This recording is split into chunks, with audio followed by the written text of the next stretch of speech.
할렐루야. 아멘. 오늘도 좋은 아침입니다.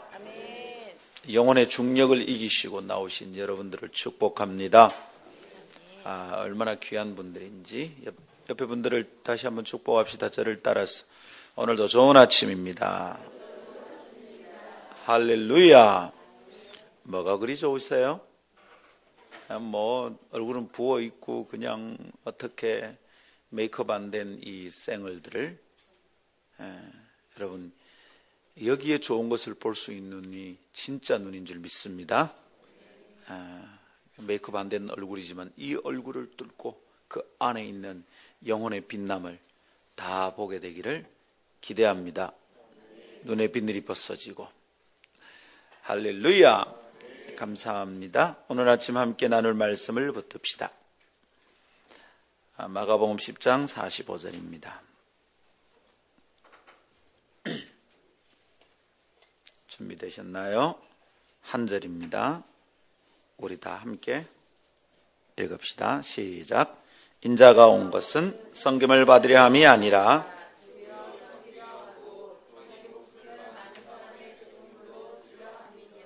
아멘. 오늘은 인자로 오신 예수 그리스도를 묵상하며 은혜를 받는 네 번째 시간입니다. 오늘은 인자로 오셨다는 것은 성김의 삶을 보여주는 의미가 있습니다. 이런 얘기를 함께 나누겠습니다. 여러분, 우리나라의 돌잡이 풍습 아시나요? 돌잡이라고 그러죠. 첫돌을 맞이한 아이 앞에 여러 가지 물건들을 펼쳐놓죠.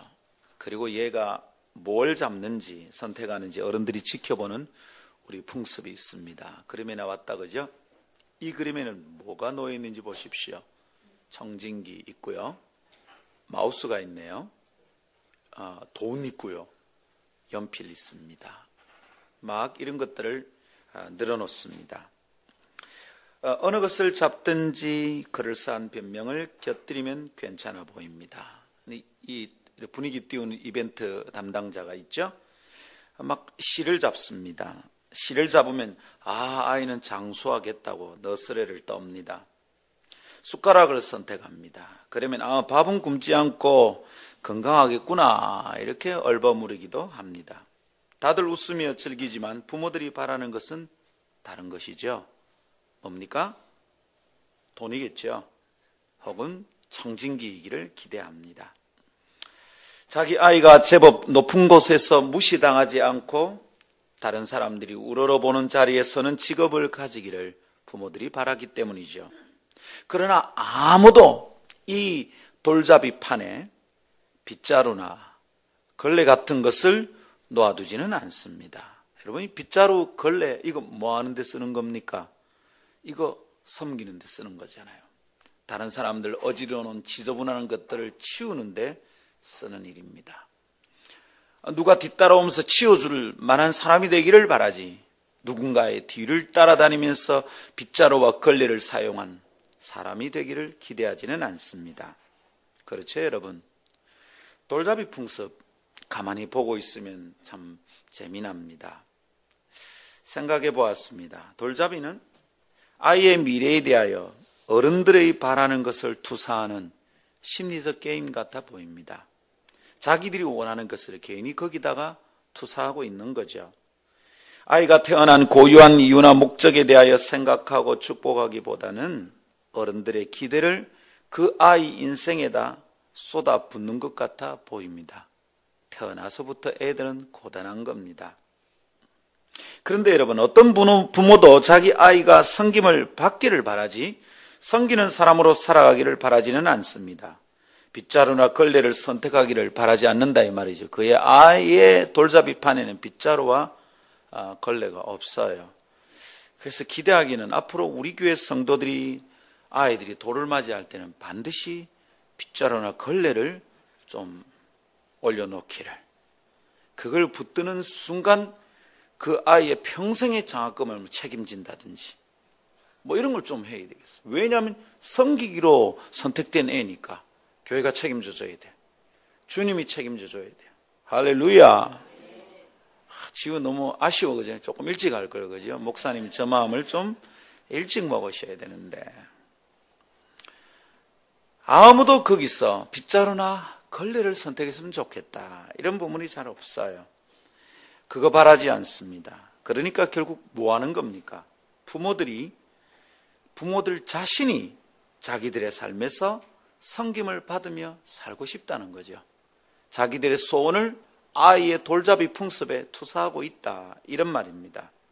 사랑하는 여러분, 우리 자녀들 어떻게 살아가기를 참으로 바랍니까? 우리 싱글들, 여러분 시집 장가 가서 애 낳으면 그 아이가 어떤 삶을 살기를 바랍니까?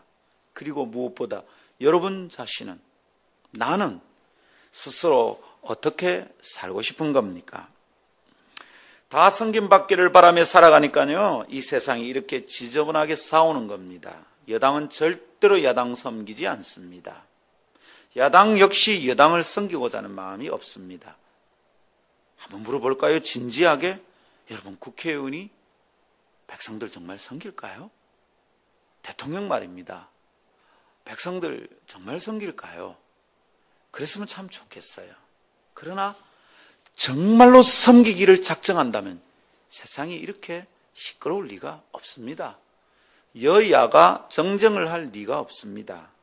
섬김받으려고 하는 거죠. 섬기려고 마음을 먹는 사람이 없어서 세상은 시끄러운 겁니다. 세상이 이 모양인 것은 타락한 이후 세상이 늘 그랬었습니다. 가인은 아벨보다 자신이 하나님께 더 영향력 있는 사람이 되고 싶었던 거예요. 곧 섬김받고 싶었던 겁니다. 그래서 아벨이 더 영향력 있는 것 같은 마음이 드니까 죽여버린 거예요. 미리암은 어떻습니까? 자기도 모세처럼 섬김을 받고 싶다는 경쟁심이 있었던 거죠. 우리 가운데 모세만 선지자냐? 우리도 선지자다. 그때 여러분 나병에 걸려 위험에 처하기도 했습니다. 세상은 처음부터 그렇게 고장이 나버렸던 것입니다. 사랑하는 성도 여러분, 여러분의 가정 어떻습니까? 여러분의 삶, 여러분의 삶의 언저리는 어떻습니까? 고장난 상태가 아닌지요? 만일 고장나 있다면 이 고장난 세상을 우리는 어떻게 하면 좋겠습니까? 눈치 빠른 사람들은 빨리 압니다. 아하, 고장난 세상이구나. 바보같이 섬기며 살다가는 나도 고장나겠구나. 내 인생이 절대로 성공 못하겠구나. 그래서 아주 지혜롭게 선택합니다. 어떻게 하면 섬김을 받을 것인지 머리 굴립니다. 과장보다는 부장이 되어야 섬김을 받겠구나. 똑똑한 사람들이 선택하는 방식입니다. 이 고장난 세상 어떻게 하면 될까요? 이것에 대해 지극한 관심을 가지고 하나님의 아들이 이 땅에 오셨습니다. 그분은 섬김의 정신이 말라가고 섬김이 실종된 타락한 땅에 섬김을 보여주고자 오셨습니다. 섬김을 통한 회복을 이루기 위해 오셨습니다. 한번 따라 하십시다. 섬김을 통한 회복. 할렐루야. 주님 그것 때문에 이 땅에 오셨습니다.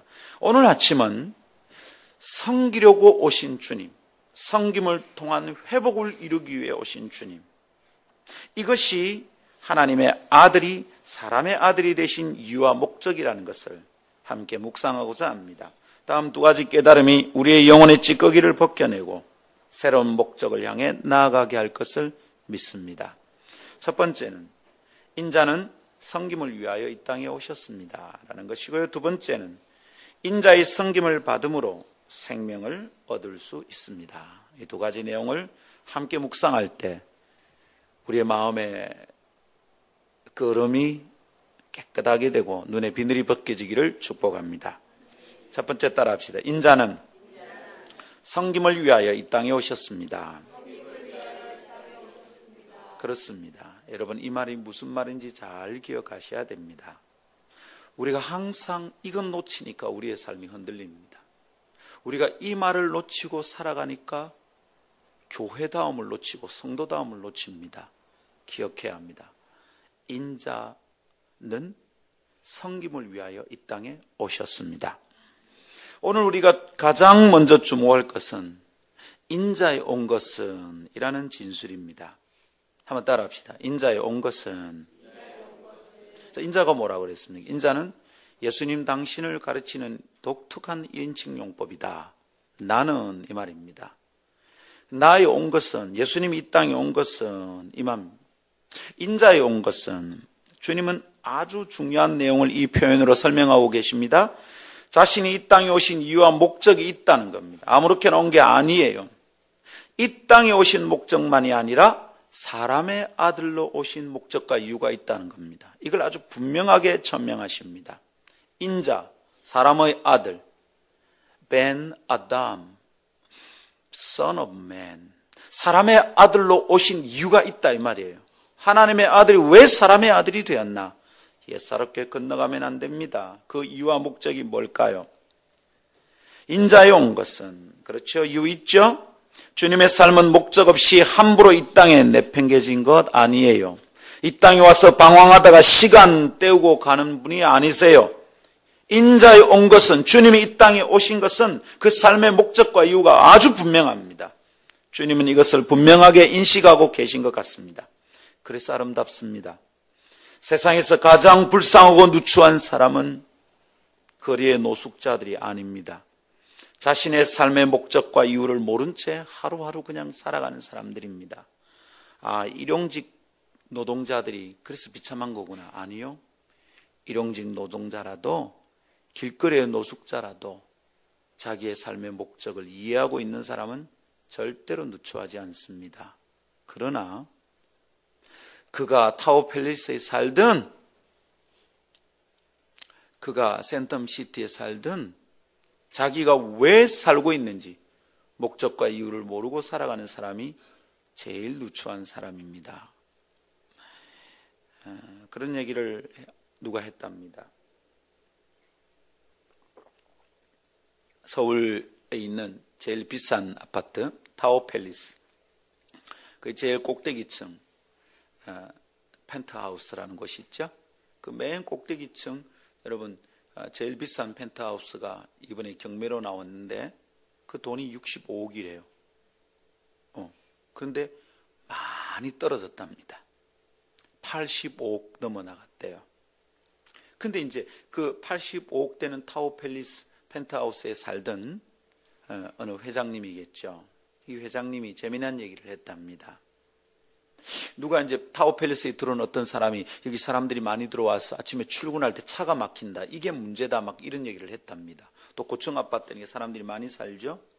여기에 차가 아침에 막힌다, 출근길에. 이 얘기를 누가 했다는 얘기를 회장님이 들으시고 회장님 반응 이랬답니다. 아니, 아침에 일찍 출근을 해야 될 사람이 여기 왜 살아? 그랬대요. 그 얘기를 듣는데 한편 이해되기도 하고 한편 이게 뭐야 싶기도 합니다. 비싼 동네니까 몇십억을 주고 80억을 주고 60몇 억을 주면서 집을 사서 살 정도의 사람이라면 아침에 출근 안 하면 안 되면 막 7시, 8시 출근 전쟁을 해야 될 정도의 사람이면 이런 데 들어오면 안 되지. 이해가 됩니다. 그죠? 아니, 80억짜리를 살 것 같으면 도대체 거기 1년 유지비가 1억이 넘는답니다. 1억. 와, 웬만한 사람이 연봉으로 따라갈 수가 없습니다. 그러면 지금 직장에 다니면서 연봉 받아가지고 여러분, 그죠? 직장 생활을 해가지고 그 1억을 어떻게 내겠냐고. 그건 못 산다 이거지. 근데 한편 그 말이 이해가 되지만 그 굉장히 씁쓸한 말입니다. 뭔 얘기입니까? 일도 없는 인간들이 거기 산단 말이잖아. 성실한 경제활동이 없는 사람들이 거기 산단 말이잖아요. 부럽습니까, 여러분? 제가 그 얘기를 듣는데 하나도 부럽지 않습니다. 이 땅에 살러 온 목적이 뭐냐고. 매일매일 성실하게 살아야 될 일이 없는 인간이 이 땅에 뭐하러 살고 있냐고. 그 사람 사는 겁니까? 땅 더럽히는 겁니다. 시간 축 내고 있는 겁니다. 누군가의 삶을 담보로 그 삶을 딛고 일어서서 자기의 행복을 쟁취하는 사람들입니다. 그 사람들 때문에 세상이 어지러운 거예요. 들으십시오. 우리 매일매일 내 삶의 목적과 이유가 있어야 됩니다. 나는 살아갈 이유가 있어. 난 내 삶의 목적이 있어. 이렇게 사는 사람이 필요합니다. 몇십억 통장 넣어놓고 몇백억 넣어놓고 아무 일 하지 않고 이자만 받아먹으면 좋을 것 같죠? 하나님이 축복하는 삶이 아닙니다. 예수님께서는 이 땅에 오실 이유 분명히 있었습니다. 그래서 그게 아름답습니다. 자, 그런데 여러분, 주목해 보십시오. 하나님의 아들이 사람의 아들로 이 땅에 오신 이유가 무엇입니까? 도대체 무슨 이유를 가지고 목적으로 이 땅에 왔답니까? 대답이 아닌 것도 있고요, 맞는 답도 있습니다. 아닌 것이 무엇입니까? 섬김을 받으려 온 것이 아니고, 섬김을 받으려고 오지 않았다, 이럽니다. 이것은 사람들이 가질 만한 오해와 관련된 말입니다. 나 그런 거 아니다, 너가 그런 오해하지 마라, 주님이 그러고 있습니다. 자, 얘기해 보십시오. 생각해 봅시다. 하나님의 아들로 오셨다면 어떠했을까요? 섬김을 받아야 했을 겁니다. 하나님의 아들이신데, 온 세상의 주인의 아들이신데 섬김을 받아야 될 겁니다. 그리고 하나님의 아들로 왔다면 섬김을 받으려고 오셨다는 오해를 충분히 받을 수 있었을 겁니다. 아마 그런 방식으로 오셨다면 섬기겠다는 인간들이 줄을 서고 난리가 났을 거예요. 주님이 어릴 때부터 막 기적을 일으켰다고 생각해 보세요. 동네 아이들이 줄을 설 겁니다. 예수야, 자 좀 혼내줘, 막 줄을 섰을 거예요. 주님이 딱 째려보신데 눈에서 레이저가 나가 애가 그 자리에서 막 꼬꾸라집니다. 예수님, 이 아이 예수를 건드리려면, 소년 예수를 건드리려고 그러면 그냥 손을 딱 떼려면 그냥 1km 바깥으로 막 튕겨나가서 애가 흔적이 없어집니다. 여러분, 그런 거 몇 번만 보여줘 보십시오. 친구들이 줄을 섭니다. 예수여, 우리의 골목대장이 되어 주십시오. 막 난리가 났을 거예요. 여러분, 이거 이해되십니까? 하나님의 아들로 오셨다면 분명히 섬김 받아야 됐을 거예요. 내가 하나님의 아들이다, 어릴 때부터 막 그랬으면 애들 줄 섰을 것입니다. 내게 능력 있다, 내 영광의 레이저를 한번 맛볼래? 이랬으면 여러분, 로마의 총독들도 와서 무릎을 꿇었을 것입니다. 네가 이 자리에 서도 날 좀 도와도, 하나님의 아들을 섬기겠다고 사람들이 야단이 났을 것입니다. 아마 여러분들도 그때 있었으면 줄 섰을 겁니다. 예외 없이 저도 줄 섰을 겁니다. 하나님의 아들이시여, 한 번만 안수해 주십시오. 안수 한 번만 받으면 그때부터 내가 빠샤 하면 막 1000명 집회하는데 1000명이 다 한꺼번에 뒤집어지고 난리가 났을 거예요. 그걸 왜 안 할 겁니까? 그런데 주님은 그걸 안 하십니다. 난 섬김을 받으러 온 게 아니야. 그런 오해들 하지 마. 그런 오해들 하지 마. 나한테는 한 가지가 있어. 그래서 사람들이 오해를 하곤 그래. 내겐 하나님의 영광과 능력이 있어. 그래서 사람들이 오해를 해. 내가 하나님의 아들이라고 오해를 해. 그러나 난 나머지가 없어. 그런 오해하지 마. 하나님의 아들이 아니랍니다. 여러분, 들어보십시오. 하나님의 아들로 오셨다면 분명히 섬기는 사람들이 줄을 섰을 거예요. 몸종들이 여러 명 있을 거예요. 아마 하나님의 아들로 오셨다 소문이 났으면 사람들이 다 오했을 거예요. 섬김 받으러 왔구나, 그랬을 겁니다. 대통령이 되겠다고 나서는 사람에게도 얼마나 사람들이 줄을 서댑니까? 그런데 하물며 하나님의 아들일까요? 그런데 주님은 그런 오해를 깨어버리시는 거예요. 아주 분명하게 깹니다. 인자에 온 것은, 나에 온 것은 섬김을 받으러 온 것이 아니다. 오해하지 말라는 말입니다. 절대로 착각하지 말라는 겁니다. 높게 군림하는 자리에서 낮은 쌍것들을 내려다보며 살려고 온 것이 아니라는 거예요. 얘들아, 나한테 절해봐봐, 너 죽는다, 나한테 잘해라, 이러고 살려고 오신 게 아니라는 겁니다. 그렇게 오해하지 말라는 거예요. 이것은 당신을 따르는 제자들의 오해에 대하여 심각하게 건드리시는 말씀이기도 합니다. 선생께서 높이 올라 보좌에서 섬김 받을 것이 아니라고 선언하시니 당신을 따르는 제자들도 그런 생각을 할 수 없다는 경고이기도 합니다. 당신의 교회가 정신 차려야 된다, 이 말입니다. 너가 섬김 받으려고 교회 되는 거 아니다. 섬김 받으려고 예배당 의리의리하게 짓는 거 아니다. 섬기려고 왔다, 주님이 말씀하십니다. 한번 따라합시다. 섬김을 받는 게 아닙니다. 오래 기억해야 합니다.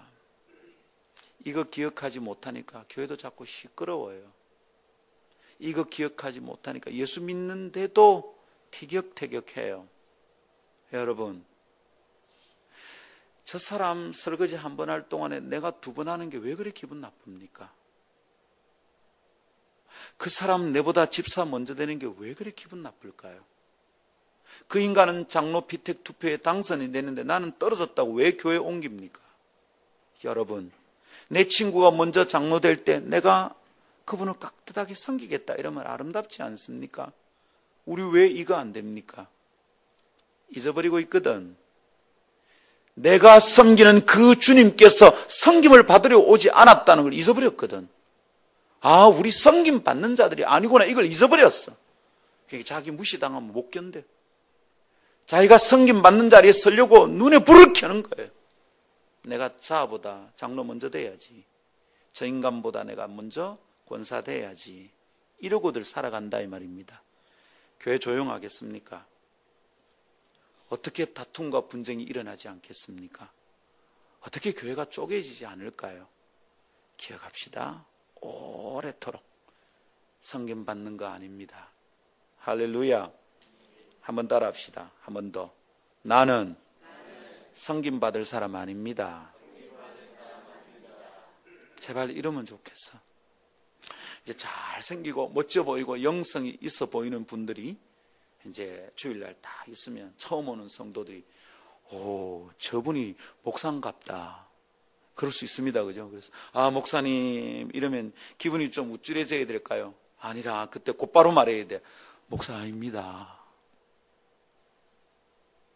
나는 어째야 되노? 누가 말합니다. 아, 목사님이시죠? 이야, 그럴 때 어째야 되죠? 목사 맞소. 똑바로 왔소. 이래야 되나? 눈에 보니까 와, 이분이 장로님 같아. 장로님이시죠? 아닙니다. 저는 그런 사람 아닙니다. 우리 섬김 받지 않기를 결심해야 되겠습니다. 아멘. 여러분, 섬김 받지 않으신다고요? 누가요? 하나님의 아들이요? 예. 하나님의 아들이 섬김 받지 않겠답니다. 생각해 볼까요? 하나님의 아들이 섬김을 받지 않는다면 어색하지 않겠습니까? 이 땅이 그런 것을 용납하겠습니까? 아무리 대통령이 권위적으로 살지 않겠다고 말해도 사람들이 그것을 그렇게 받아들이기 쉬울까요? 대통령이야, 나 더 이상 권위적인 사람이 되지 않겠다. 나는 권위주의 버리겠다. 그래도 비서실장이 그냥 있겠냐고. 경호실장이 그래 있겠냐 이 말입니다. 여러분, 그렇게 하기 시작하면 참 어색할 겁니다. 그래서 다시 사람들은 대통령을 섬김받는 위치에다가 막 올려놓게 되는 겁니다. 각하 시원하시겠습니다. 막 이러는 거예요. 하나님의 아들이 섬김을 받지 않겠다 그러면 그것 또한 그럴 가능성이 있습니다. 막 날릴 거예요. 하나님의 아들이시여 그러지 마소서. 통촉하소서. 난립니다. 아닙니다. 나는 섬김받지 않겠습니다. 오, 하나님의 아들이시여 그러지 마소서. 제발 섬김 좀 받소서. 아니야, 나는 섬김받지 않겠다. 우리를 죽여주시옵소서. 그러지 않겠습니까? 광해라는 영화 봤습니다. 왕이 변을 보고 나니까 궁녀들이 왕의 변 뒤닦기를 하겠다고 들고 옵니다. 이게 왕은 아닌데 지금 왕노릇을 하는 인간이잖아요. 막 기겁을 합니다. 가까이 오지 마. 왜 이래? 내가 변을 봤는데 왜 너가 뒤닦으려고 하냐고. 나는 섬김받지 않겠다 이거죠. 저리 가. 가까이 오지 마. 난리가 났어요. 궁녀들이 어쩝니까? 죽여주십시오. 섬김받아야 돼. 왕으로 왔다면 섬김받아야 돼. 왕이 섬김받지 않겠다고 말하면 굉장히 어색한 거예요. 하나님의 아들로 왔다면 하나님의 아들이라 그러면 섬김받아야 돼. 안 그러면 너무 어색해. 사람들이 그냥 놔두질 않아. 하나님의 아들이시여 섬김을 받으세요. 아니야, 난 섬김받지 않아. 나는 섬김을 받으려 온 게 아니라 제발 섬김 좀 받으세요. 아니야, 나는 섬김받지 않아. 죽여주십시오. 아마 가만 놔두지 않았을 거예요. 섬김받으라고. 그렇게 왔다면 여러분 베드로 얼마나 어깨에 힘줬을까요? 줄 서 지가 섬김받으려고. 사랑하는 하나님의 백성들이여, 그래서 주님은 하나님의 아들이 되는 것을 포기하신 거예요. 그래서 주님은 사람의 아들로 이 땅에 오신 겁니다. 섬김을 받지 않는 존재로 이 땅에 오신 것을 그런 방식으로 선언하신 거예요. 나는 사람의 아들로 왔습니다. 인자에 온 것은, 나는 사람의 아들로 왔습니다. 인자에 온 것은 섬김을 받으려 함이 아니요, 선언하신 것입니다. 이 말씀 붙들고 믿으시기를 원합니다. 그렇습니다, 여러분. 생각해 보십시오. 사람이 되지 않고 왜 사람을 섬길 수 있겠습니까? 사람이 되지 않고 어떻게 사람을 섬기겠어요? 하나님이 사람을 섬긴다고 생각해 보십시오. 기가 막힙니다. 선생이 제자의 발을 씻기려고 그래도 난리가 났습니다. 오, 주님 안 됩니다. 라보니요, 내 발을 씻기시면 안 됩니다. 어떻게 선생이 제자 발을 씻깁니까? 난리가 났습니다. 그런데 여러분, 하나님의 아들이 사람을 섬겨요? 안 돼. 사람이어야 사람을 섬기는 것입니다. 사람이 되어 섬겨야 제대로 섬김이 되는 거죠. 그래야 있는 자들이 낮은 곳을 향해 보이는 그 흔한 동정심이 아니라는 것을 세상이 알게 될 겁니다. 적당히 섬기다가 상처만 남기는 그런 동정심이 아니라는 것을 세상이 알게 될 거예요. 그 주님이 말씀하십니다. 인자에 온 것은 나는 사람으로 왔다. 그 이유는 나는 섬김받으려 하는 것이 아니다. 사랑하는 성도 여러분, 인자에 온 것은 섬기려고 오신 것입니다. 아멘. 주님께서 인자로 왔다는 것은 섬김받지 않겠다는 말입니다. 그리고 그것은 섬기는 삶을 살다가 가겠다는 당신 스스로의 다짐이기도 합니다. 인자는 나 사람의 아들은 당신의 1인칭을 항상 그렇게 말했습니다. 나 하나님의 아들은 이렇게 말하지 않았다 이 말입니다. 나 인자는, 나는 사람의 아들은 말할 때마다 다짐하는 것 같습니다. 나는 섬기며 살겠다. 섬기며 살겠다. 섬기며 살겠다. 주님이 결단합니다. 하나님의 아들로 섬김을 받지 않겠다. 사람의 아들이니 사람을 섬겨야 되겠다. 이런 다짐과 결심 말입니다. 우리 주님이 그러시고 계신 겁니다. 그렇다면 묻습니다. 그러면 왜 섬김을 받으시기에 충분하신데 섬김을 받으실 만한 분께서 왜 섬김받지 않고 섬기려고 드십니까? 그것은 이 땅에 섬김이 필요했기 때문입니다. 땅에는 섬김받고자 나신 인간들이 너무도 많아요. 그래서 섬기고자 하는 인생이 없거든요. 그래서 주님께서 섬김 안 받고 섬기고자 한 겁니다. 만일 이 땅에 전부 섬기는 사람들 뿐이었다면 주님 이 땅에 와서 섬김 받으시는 게 편안했을 겁니다. 사람의 아들로 안 와도 됐을지도 모르겠어요. 그런데 가만히 보니까 이 땅이 고장이나 있거든요. 모두 섬김 받겠답니다. 아무도 섬기는 사람이 없어요. 그래서 사람이 죽어가 분쟁과 투쟁이 끊이지 않는 거예요. 주님이 결심하십니다. 아하, 나는 절대로 섬김 받지 않겠다. 섬김 받으려다가 이 망가진 세상 속에 나는 절대로 섬김 받지 않을 거야. 나는 섬기러 가겠다. 이 땅에 섬김이 아주 많이 필요했기 때문입니다. 저마다 섬김 받을 자격이 있는 것처럼 설쳐대니 세상이 고장나버린 거예요. 싸움의 소문이 끊이질 않는 겁니다. 그것을 바라보시면서 주님께서 내린 처방이 이겁니다. 나는 사람의 아들로 이 땅에 온다. 섬기러 왔다.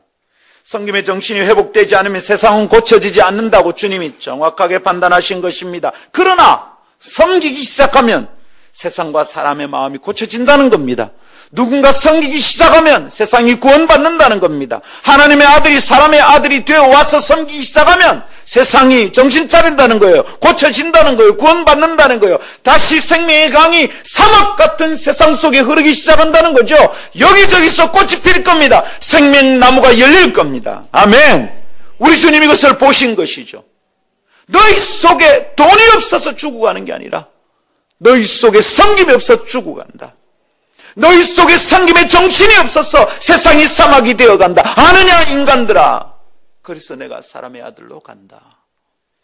첫 번 사람은 실패했지만 두 번째 아담인 나는 실패하지 않을 것이다. 나는 섬기러 간다. 세상을 그렇게 고치려고 오신 줄 믿습니다. 여러분 생각해 볼 수 있겠습니까? 오늘 이 말씀이 무슨 내용인지, 이 땅에는 섬김이 필요합니다.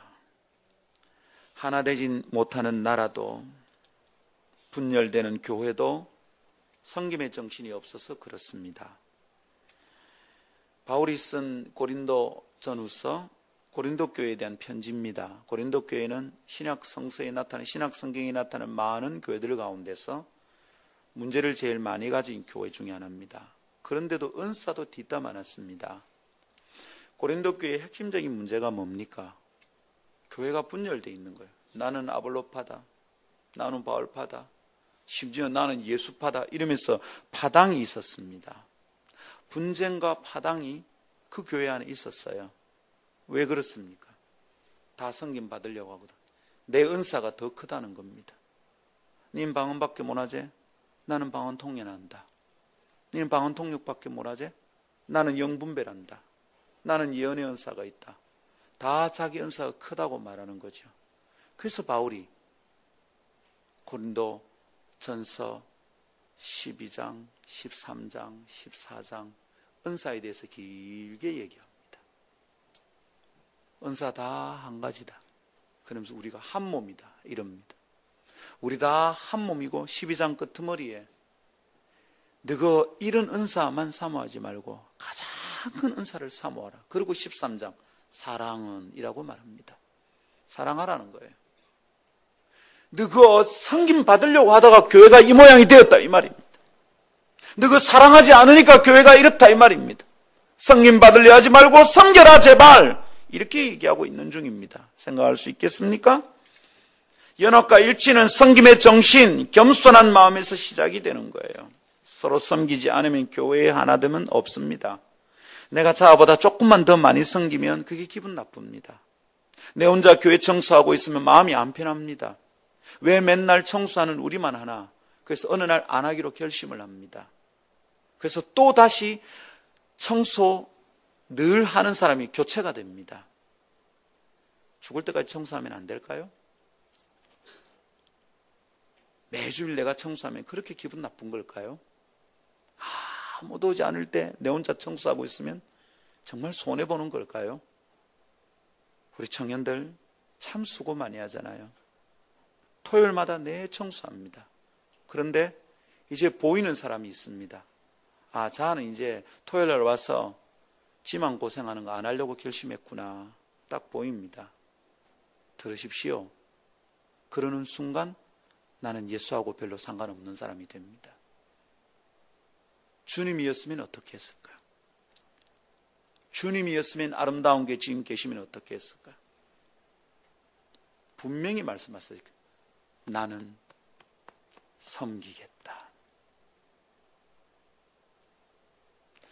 청년들 참 귀합니다. 저 우리 교회 청년들 밖에 가면 자랑 많이 합니다. 그렇지만 잘 들으십시오. 예배당 청소하고 섬기고 우리 늘 하는 그거, 이 마음으로 안 하면 여러분 가짜입니다. 청소할 때 맨날 쇠가 빠지게 청소하는 사람 정해져 있다, 이 마음 가지고 하면 주님 앞에서 다 무효입니다. 주님이 볼 때는 없는 겁니다.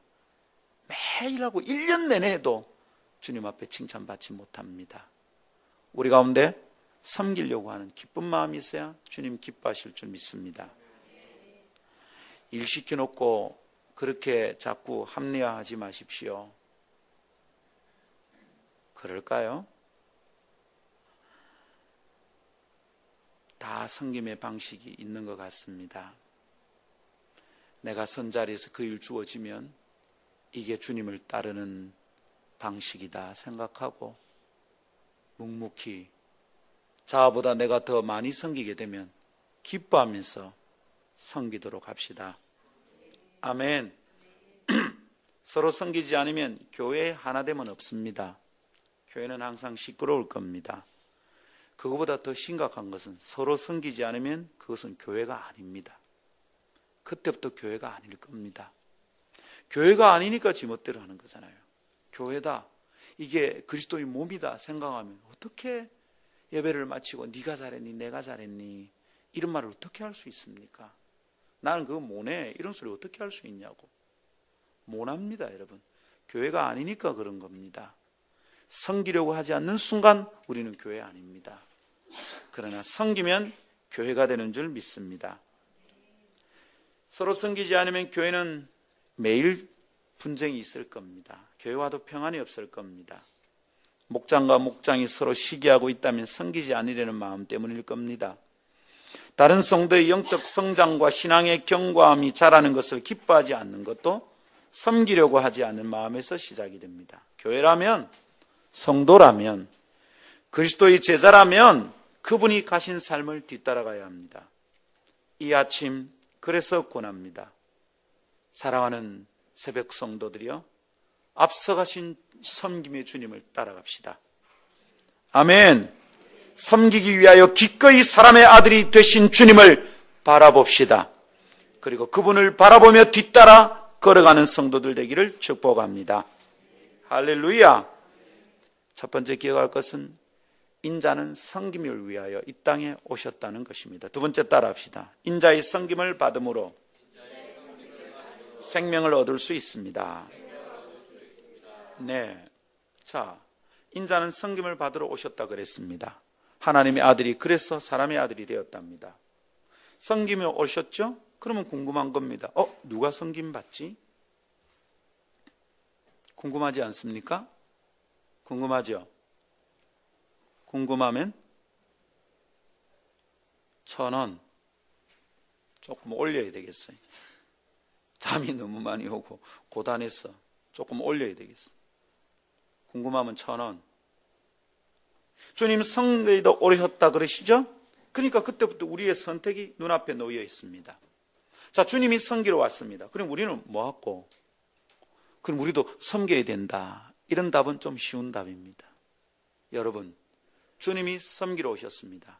우리의 선택은요, 놀랍게 들릴지 모르겠습니다.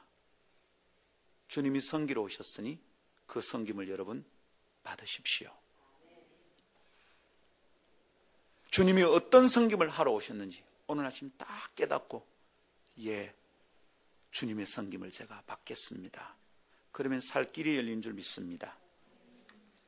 주님이 섬기러 오셨다고 자신의 존재 이유, 삶의 목적을 밝히십니다. 아름다우신 분이죠? 삶의 이유와 목적이 분명한 사람은 주님처럼 오늘도 아름답습니다. 그래서 우리 아름다운 교회 됩시다. 여러분 다 아름다운 사람들 되기를 축복합니다. 그런데 주님의 섬김의 도구가 무엇인지 가만히 보십시오. 섬기러 오셨잖아요. 그런데 뭘로 섬기냐고? 섬김의 방법이 어떠합니까? 어떻게 섬기냐고? 여러분, 그분이 섬기는 도구가 뭐냐면 자기 목숨입니다. 자기 목숨을 내어주는 방식으로 섬기겠답니다. 나는 내 목숨을 주어서 섬기겠다. 인자의 온 곳은 섬김을 받으려 함이 아니라 도리어 섬기려 하고 자기 목숨을 많은 사람의 대속물로 주려 합니다. 주님이 자기 목숨으로 섬기겠답니다. 자기 목숨을 내어서 자기가 죽음으로 누군가를 섬기겠답니다. 물어봅니다, 여러분. 목숨을 도구로 쓰는 사람이 있습니까? 목숨을 수단으로 쓰는 사람 있냐고요?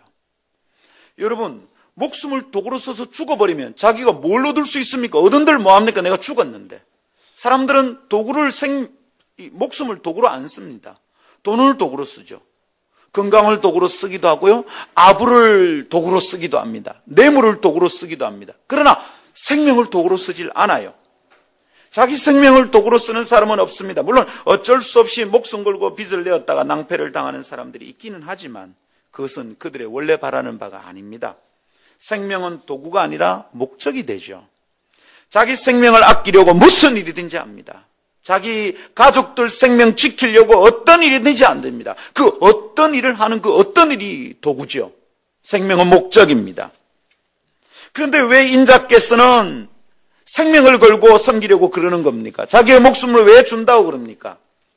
이것은 우선 우리로 하여금 정신 차리게 만드네요. 적당히 섬기는 자들에게 섬김의 도를 보여주시는 거예요. 오늘 누가 섬기다가 아직 자기 안 죽었으면 섬김 안 끝난 겁니다. 여러분, 내가 부엌에서 맨날 부엌 살림하다가 지금 내가 아직 안 죽었으면 나는 섬김 안 끝난 겁니다.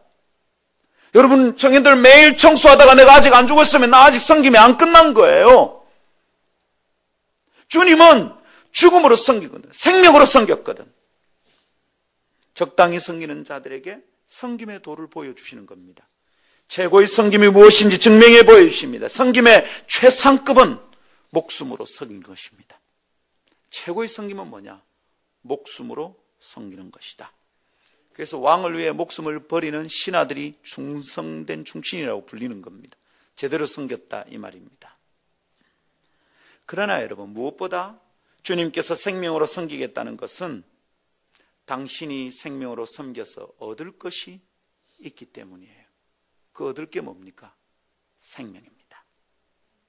생명으로 섬기고 생명을 얻을 것이기 때문에 목숨을 걸고 섬기고 계십니다. 자, 예수님께서 자기의 생명을 뭘로 주신다고 그럽니까? 오늘 보니까 많은 사람의 대속물로 준답니다. 한번 따라합시다. 대속물. 예, 대속물로 자기의 생명을 주겠다, 이런 말에 주목해야 됩니다. 대속물이 뭡니까? 영어로 대속물은 ransom이라고 그럽니다. 이것은 뭐냐면 납치된 사람이 있습니다. 그럼 이 납치된 사람들을 살리기 위해서 지불하는 돈이 있잖아요. 우리 납치 잘하는 아프리카에 있는 납치로 유명한 나라 어디죠? 예? 소말리아. 오. 역시 군인 출신이라서 달라요. 네, 이장군님께서 맞추셨습니다. 소말리아 해적들 막 있잖아요. 소말리아 해적이 지나가는 우리나라 배들을 납치합니다. 얘들 목적 뭡니까? 돈. 그래서 납치되면 그 납치되어 있는 우리 선원들 이렇게 우리가 데려오려면 뭐 해야 됩니까? 돈 요구하잖아요. 그때 돈 줘야 됩니다. 돈. 그 돈이 ransom. 그게 대속물입니다. 그 사람의 생명을 가져오고 치르는 대가다, 이런 말입니다. 여러분, 그러니까 죽을 지경에 있는 어떤 사람이 있고요, 이 죽을 지경에 있는 어떤 사람의 생명을 살리려고 지불하는 대가, 이거로 인자께서는, 예수님께서는 자기의 생명을 내어주셨다 이 말입니다. 자, 이 말은 누군가 죽을 위기에 처한 사람이 있다는 것이 전제된 말입니다. 당신이 대속물로 자기의 목숨을 주셨다는 말은 누군가 지금 죽기 일보 직전에 있다는 겁니다. 당신이 그렇게 자기의 생명을 주지 않으면 그 인간이 죽는다 이 말입니다. 죽을 지경에 놓인 위기의 존재를 구하기 위해서 자신의 생명을 내어주면서 섬기겠다는 겁니다. 내 생명을 섬김의 도구로 주겠다는 겁니다. 묻습니다. 그 위기에 처한 사람이 누굽니까? 누가 지금 죽을 위기에 처한 겁니까? 납니다, 여러분. 나요. 여기 서 있는 목사요. 내가 죽기 일보 직전이, 여러분이요. 여기 앉아있는 여러분이요. 우리가 죽기 일보 직전이었어요. 내가 사탄의 아가리로 끌려 들어가던 밥이었어요. 이제 사탄이 아가리만 닫으면 나는 죽어. 더 이상 구원받을 수 없어. 지옥의 바닥에 떨어져서 평생 그러고 살 거야. 죄가 요청하는 내 생명이 너무도 분명해. 사단이 검사처럼 득달같이 달려드는 거예요. 저 인간은 죄인이요. 사단의 아가리에 내 생명을 쳐넣어야 돼. 그렇지 않고는 사단의 아가리가 닫히질 않아. 블랙홀처럼 요구하고 있는 거예요, 죄인들을. 죄인은 더 이상 살아날 수 없어. 우리가 그 사단의 아가리로 꾸역꾸역 밀려들던 사람이었어요. 죽음 일보 직전의 위기 일발이었어요. 사랑하는 여러분, 올무에 묶인 채 그 아가리로 들어가던 위기에 처한 존재가 나였습니다. 위기 일발, 시간이 급합니다. 그 급박한 시간에 하나님의 아들은 사람의 아들이 되기로 결정하신 거예요. 사단의 아가리에서 나를 건져내시고 그곳에 당신의 생명을 집어넣으신 겁니다. 그리고 죽어주신 겁니다. 이게 십자가입니다. 이게 십자가라는 걸 깨달아야 됩니다. 아하, 십자가가 그거구나. 그 자리에 못 박힐 나는 내려와서 살아서 꼼지락거리고 그리스도께서는 거기서 죽으셨구나. 하나님의 아들이 사람이 되신 이유가 이거구나. 사랑하는 성도 여러분, 그렇게 함으로 나는 살고 주님은 죽으셨습니다. 제발 이것을 기억하십시오. 제발 잘난 척 그만하고, 자기는 섬기는 사람이 아니고 하찮은 일을 하는 사람이 아니고 자기는 할 일이 따로 있는 것처럼 행동하지 말고 제발 이것을 기억하세요. 날 위해 그리스도께서 목숨을 걸고 섬겨주셨다는 걸 기억하십시오. 그분이 그렇게 살려놓은 생명입니다. 사랑하는 여러분, 정리해 볼까요? 인자가 되신 주님이 생명으로 섬기는 이유가 뭐라고요? 생명을 얻기 위해서입니다. 그분의 생명은 대속물입니다. 내어주고 얻을 것이 있는 대속물이다 이 말입니다. 당신의 생명을 주고 얻을 것은 다른 생명입니다. 자기 생명이 아니라 내 생명입니다. 여러분의 생명입니다. 그렇다면 오늘 우리 어떻게 할까요? 우리 예수님께서 자기의 생명을 도구로 드리면서 섬기려고 하십니다. 자기의 생명을 줘서 우리의 생명을 구원하고자 하십니다. 그렇다면 여러분 오늘 우리 어떻게 할까요? 권합니다.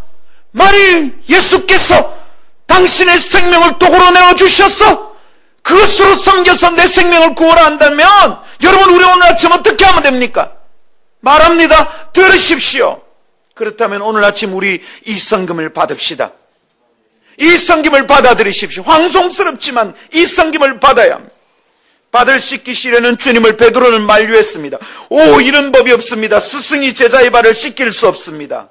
그러나 오늘은 그것을 거절하지 맙시다. 그 성김을 받으십시오. 주님, 너무 부끄럽고 두렵지만 떨리지만 말도 안 되는 황송스러움이 있지만 오늘은 감히 주님의 성김을 받겠습니다. 이것이 아니면 내가 죽을 수밖에 없기에 주께서 내 생명을 구원하고자 하시니 제가 감히 이 성김을 받겠습니다. 주님, 저를 섬겨주십시오. 주님, 제발 죄인을 섬기실 때 나를 빼놓지 마십시오. 죄인을 위해 죽어주실 때 나를 빼놓지 마십시오. 오늘 아침 이 성김을 받으십시다. 파니 제인 크로스비, 아주 유명한 찬송 작사자가 있습니다. 소경입니다. 이분이 쓴 찬송 가운데 우리가 잘 아는 찬송입니다. 인애하신 구세주여 내 말 들으사 죄인 오라 하실 때 날 부르소서. 그 찬송 영어 가사가 이렇습니다. Pass me not, O gentle Savior. Pass me not. 나를 지나가지 마십시오. 오 자비하신 인애하신 구세주여, 나를 지나가지 마십시오. 제발 죄인을 부를 때 나도 불러주십시오. 주님, 당신의 목숨으로 죄인들을 섬겨주실 때 주여 나를 빼놓지 마세요. 주님, 나를 섬겨주십시오. 말도 안 되는 일이지만 그러나 오늘 아침은 주님의 섬김을 받겠습니다.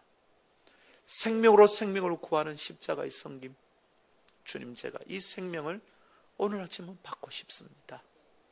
오 주여, 나 구원받고 싶습니다. 이 고백이 필요합니다. 아멘. 그래서 오늘 아침은 내 대신 주님이 죽으시는 것을 허락하십시오. 십자가에 달리신 주님을 바라보는 것이 늘 마음이 편한 것은 아니지만 오늘은 이것을 받아들이십시다. 그러면 우리가 삽니다. 근데 여러분, 쓸데없이 너덜너덜한 값싼 감상 때문에 십자가를 제대로 안 받습니다. 십자가만 생각하면 괜히 징징 짜고 주님이 날 위해 죽었습니다. 감상적으로만 십자가를 바라보니까 우리가 참된 구원에 이르지 못합니다. 두 눈 똑바로 뜨고 십자가를 바라봐야 됩니다. 주님이 어떤 죽음을 죽으셨는지 두 눈 똑바로 뜨고 십자가를 바라봐야 됩니다. 저렇게 죽으심으로 나를 섬기셨구나. 그렇게 두 눈 똑바로 뜨고 십자가를 직면해야 됩니다. 그렇게 십자가를 직면하고 십자가를 만난 사람은 섬김을 받으려고 우쭐대며 교회생활 절대로 할 수 없습니다. 주님이 날 생명 들여서 섬겨주셨는데 내가 어떻게 섬김 받으려고 여기서 가물락거리냐고, 자보다 내가 무시당한다고 어떻게 기분 나빠하냐고, 있을 수 없는 일입니다. 섬김의 십자가 몰라서 그런 거죠. 예수님의 섬김을 제대로 안 받아서 그렇죠. 그 황송스러운 섬김을 받고 나면 여러분 까불락거릴 수 있겠습니까? 주님 날 섬겨주십시오. 이거 우리 어떻게 말할 수 있습니까? 예, 한번 섬겨보세요. 날 섬긴다고요? 예, 한번 섬겨보세요. 우리 이렇게 할 수 있는 겁니까? 예, 주님 황송스럽지만 눈을 뜨고 바라보기가 힘들지만 그러나 두 눈 똑바로 뜨고 내 마음을 열어서 받아들입니다. 주여 날 섬겨주시옵소서. 그래야 내가 사는 줄 알고 그 섬김을 받으면 어떻게 그따위로 살 수 있을까? 어떻게 매일 사는 게 그 모양일까? 어떻게 교회에서도 세상이 하는 짓거리가 그대로 있을까? 교회에서는 연습을 해봐야 될 거 아니야. 여기 와서는 그래도 섬기는 거 연습해봐야 될 거 아니야. 그래야 세상에 가서도 섬길 수 있어. 근데 우리 뭐 하는 거냐고. 단호하게 말할 수 있어요. 어쩌면 가짜야. 십자가 모르는 거야. 아직 구원 안 받은 거야. 십자가의 그리스도께서 왜 죽었는지, 어떻게 죽었는지, 그분이 왜 사람의 아들로 왔는지 이해 못하는 거예요. 그거 이해 못하는데 어떻게 구원받았냐고. 세상 사람들이 부처에 가서 빌면서 복 받으려고 하는 거하고 똑같은 그 정도의 수준의 신앙이지. 기독교 그런 거 아니에요. 바알 신앙이 아니에요. 야훼 신앙은 그런 게 아니에요. 싹싹 빌고 나면 돈 갖다 바치면 11조 내면 복 받는 종교라고 생각하면 큰일 나는 거야. 이게 그런 거 아니란 말이에요. 섬기려고 오신 주님을 따르는 제자들이 이따구로 살 수가 없어. 여러분, 그래서 오늘 아침에 권하는 겁니다. 정신 똑바로 차리고 두 눈 똑바로 뜨고 예수의 십자가를 지켜보고 그분이 운명하실 때까지 눈 한 번 떼지 않고 똑바로 보고 그리스도의 섬김을 받으십시오. 그 생명의 섬김을 받으십시오. 예, 주님 잘 죽으셨습니다. 그렇게 안 죽고는 내가 살 방법이 없네요. 사람의 아들로 오신 이유를 알겠습니다. 두 눈 똑바로 뜨고 십자가를 직면해야 됩니다. 예, 주님 허락합니다. 내 대신 주님이 죽는 거 허락합니다. 저 살려주십시오. 그렇게 산 경험이 있는 사람이 예수 믿는 사람입니다. 아멘. 이 아침 그래서 권합니다. 우리 제발 삽시다. 시체 냄새 풍기며 죽지 말고 인자의 생명을 내어주고 얻은 생명을 우리 함께 누립시다. 그래서 이 영광스러운 성립을 받읍시다. 그러면 살게 된다는 것, 이것이 복음입니다. 얼마나 복된 소식입니까? 얼마나 아름다운 소식입니까? 오늘 아침 이 복음으로 인하여 주님을 찬양합니다. 할렐루야.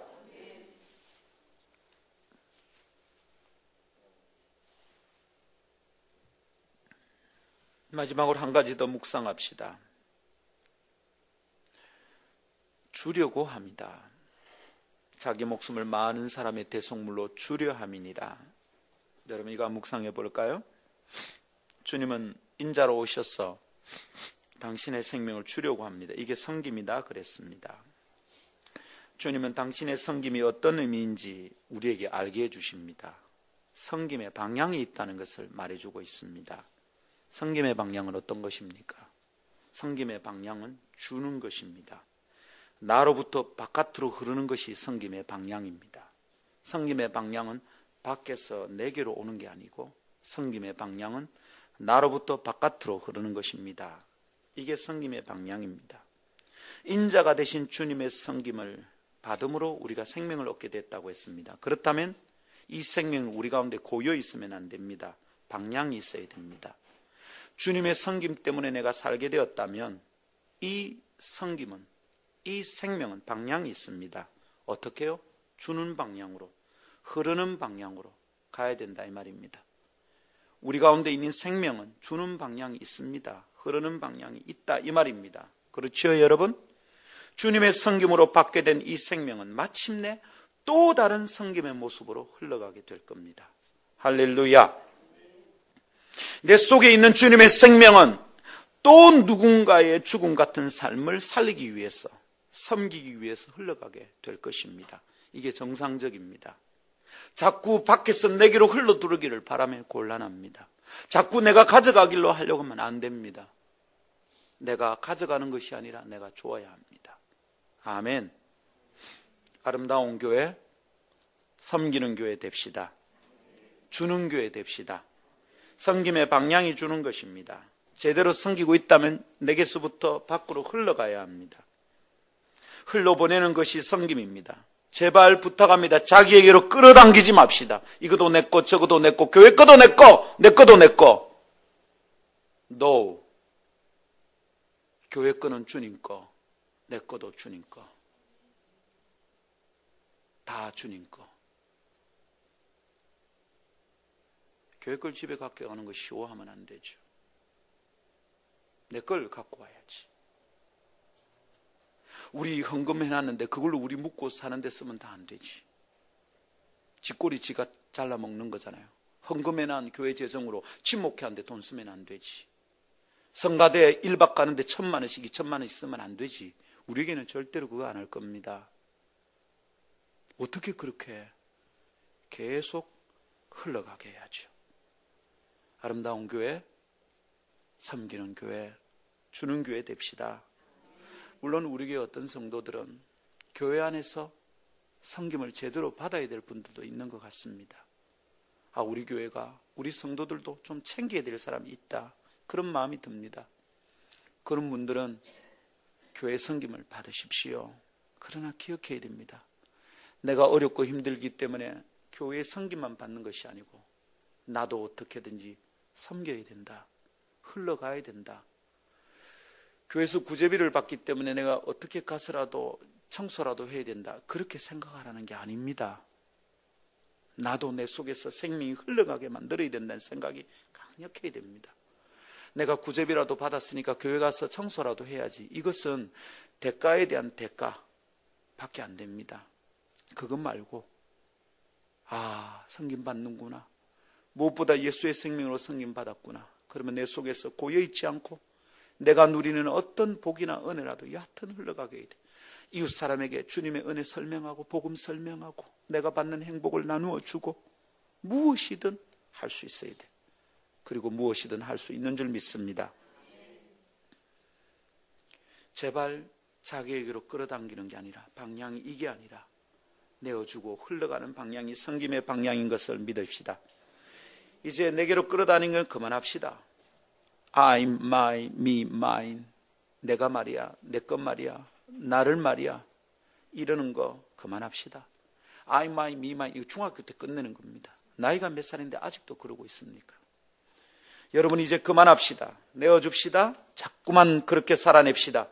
그럴 수 있는 가능성이 그러나 내 안에 없다는 게 우리에게 문제입니다. 내 안에는 어떤 선함도 없습니다. 아무리 노력해봐도 잘 안 됩니다. 어떻게 하면 됩니까? 그래서 주님의 섬김을 기꺼이 받아들여야 됩니다. 그 보혈로 나를 고칠 수 있습니다.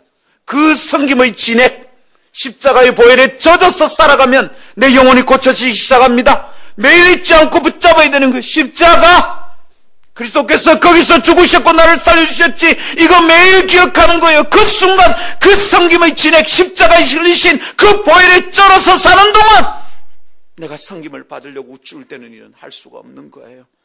나의 선함 없습니다. 내가 할 수 있다고 생각하면 안 됩니다. 나는 섬길 수 있다고 하는 순간 지착한 척하고 있는 겁니다. 이것도 내 힘으로 안 되는 거야. 예수시여 내게 힘 주세요. 매주일 청소하는 거 잘 안 됩니다, 여러분. 내만 계속 한다 싶으면 그거 그다음 못합니다. 주여 힘 주십시오. 예수 보혈로 내 쓰잘데기 없는 이 교만한 마음을 씻어주십시오. 가려주십시오. 그래야 할 수 있죠. 여성도들 어떻게 매주일 밥 준비합니까? 이거 어렵습니다. 우리 청년들 아시는지 모르겠어요. 식사당번하는 그분이 음식만 만드는 게 아니고요, 반찬값도 자기가 냅니다. 여러분 아십니까? 잘 모르시죠? 네? 작년 1년 동안은 거의 한 사람이 자기 주머니 털어서 반찬 다 만들었습니다. 그 잘 모르시고 먹고 있죠? 진짜로 섬기는 겁니다. 자기가 몸만 들이는 게 아니라 돈도 드려요. 시간도 드리고. 토요일날 장보고 준비하고 주일 아침도 일찍 와서 준비합니다. 그래서 여러분 앞에 음식이 놓여집니다. 성김 받고 있는 거예요. 근데 여러분 이것도 자꾸 하면 어떻습니까? 힘이 들 때가 있어요. 내 돈 내고 내 시간 내고 내 몸 바치고 이게 많은 짓이고 싶습니다. 권합니다. 우리 여성님들. 그럴 때마다 십자가 생각합시다. 내 안에는 선함이 없습니다. 그러니까 내가 내 거 잘 못 내는 겁니다. 이게 힘든 겁니다. 한 몇 번은 하는데 그 다음엔 막 지치는 거예요. 아이고 지치려고 합니다. 여러분 우리가 몸을 가지고 있기 때문에 혼자 다 하면 지칩니다. 그럴 때 우리 같이 섬기면서 합시다. 근데 그때 같이 섬기면 할 때 어째야 됩니까? 예수 생각하면서 해야 되는 거예요. 예수님 보혈 생각하면서 해야 되는 거예요. 그분이 인자가 되셨다는 걸 생각해야 되는 거지. 십자가 지셨다는 걸 생각해야 되는 거지. 이거 놓치면 섬기면 안 되는 거지. 예배당 바닥에 있는 휴지 하나 주어도 주여 내 힘으로는 이게 안 됩니다. 하다가 자꾸 교만해지고 하다가 성질납니다. 섬김의 진액 예수의 보혈로 씻어주세요. 내 안에는 선함이 없습니다. 주님 저 좀 도와주십시오. 끝까지 제대로 섬길 수 있도록 좀 도와주세요. 하다가 열받지 않게 도와주세요. 하다가 그만두고 싶은 마음 들지 않도록 도와주십시오. 아멘. 아멘. 보혈에 절어서 살아가면 내 영혼이 고쳐집니다. 그리고 섬기는 사람이 될 것입니다.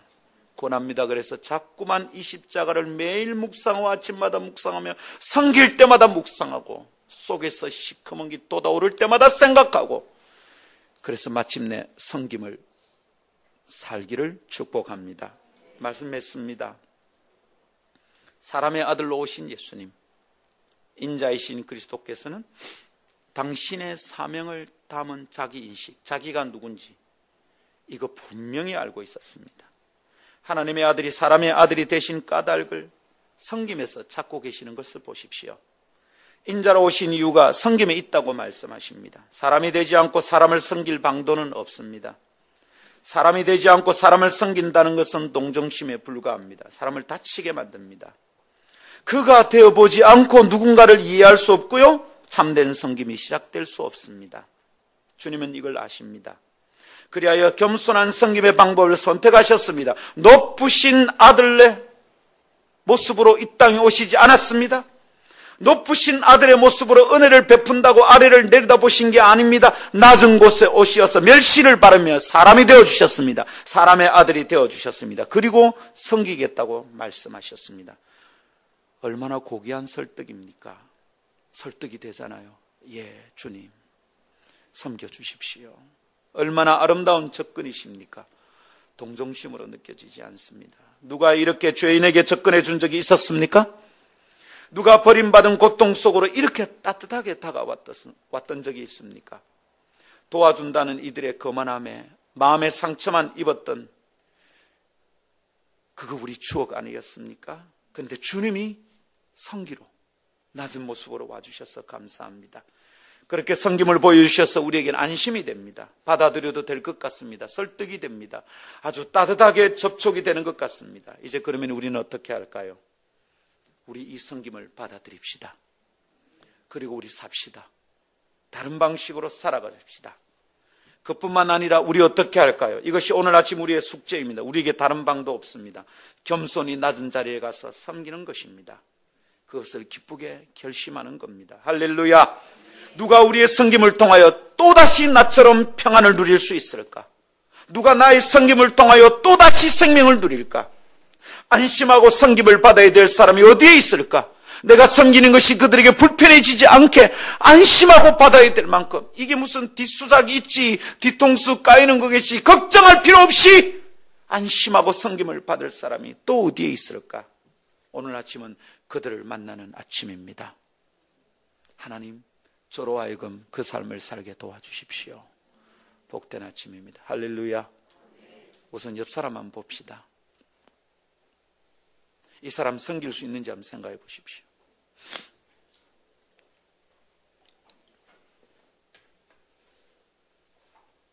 그래서 이 사람 섬길 수 있겠습니까? 공교롭게도 부부가 나란히 앉으신 분들이 계시네요. 어떻게 섬길 수 있겠습니까? 이 인간 가능하겠습니까? 이 화상 가능하겠습니까? 한번 연습해 봅시다. 세상이 제일 따뜻하고 편안한 눈으로 그분을 보시면서 이렇게 말합시다. 제가 오늘부터 섬기겠습니다.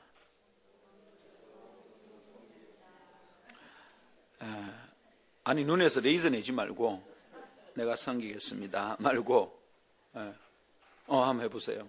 혼자네.